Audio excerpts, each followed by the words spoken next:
Hi, good afternoon, Yusek. Yusek, may we have your statement about the message of Vice President Sara Duterte saying that the conflict now in the Senate reflects the leadership of the administration. To be exact, she said, yung kaguluhan sa Senado ay nagsasalamin sa leadership ng administrasyon.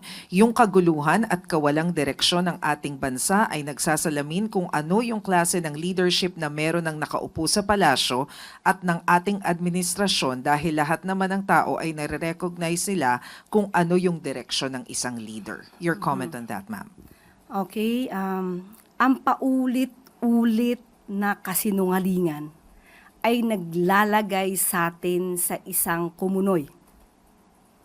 Habang ang Pangulo ay patuloy na nagtatrabaho para ayusin, mabigyan ng mga tulong para mapaganda ang buhay ng bawat Pilipino, lalong-lalo na't may kinakaharap tayong global oil crisis, pati na po ang nangyaring lindol sa Mindanao.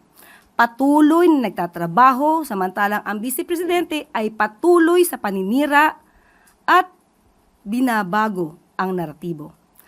Ang dapat natin tandaan, ito naman ay nasa records. Ang putukan na nangyari sa Senado, hindi po ito pinag-utos ng Pangulo.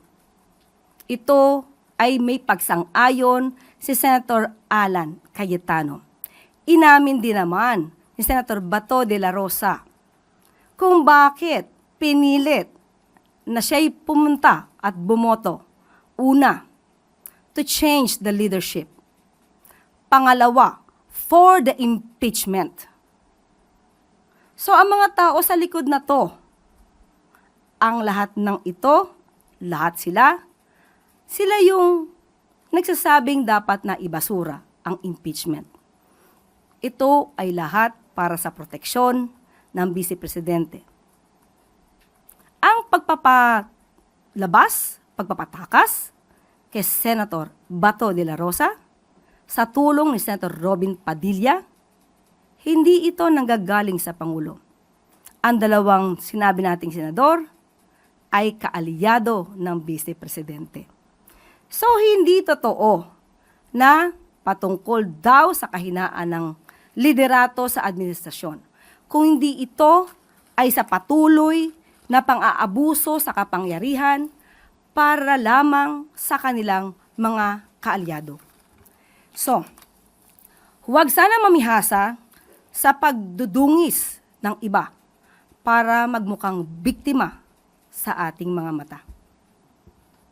And Yusek, speaking of impeachment, is the palace in a way concerned that the impeachment proceedings might be affected now that there's still a gridlock in the Senate? Hindi lamang siguro ang palasyo ang nakakita niya, kundi buong sambayan ng Pilipino. Ang nais lamang po ng Pangulo ay masunod ang due process, masunod ang proseso, masunod ang rule of law. Para kung may kailangang managot, dapat na managot. Kung kailangan na malinis ang pangalan, dapat linisin ang pangalan. So, yun lamang po ang concern ng bawat Pilipino. Dapat makita natin ang katotohanan, hindi sa pagtatago gamit ang kasinungalingan. In response po, si House Deputy Speaker Paulo Ortega, nag-statement po siya kay VP Duterte. Sabi niya, Ma'am VP, respectfully, parang mahirap sisihin ang Malacanang sa gulo ng Senado kung karamihan sa mga bida sa drama ay mga BFF at political allies mo rin. Nag-agree po ba dito ang palasyo? Sa ating paningin, hindi lamang po ang palasyo maaari mag-agree dito. Karamihan po sa atin, nakikita po naman ang katotohanan. Naniniwala na lamang po siguro, ang tanging naniniwala na lamang po siguro na may kasalanan ang Malacanang dito, or kahinaan ng Malacanang, or palasyo, o ehekutibo patungkol dito sa nangyayaring gulo, ay silang dalawa na lamang ni Senator Alan Cayetano.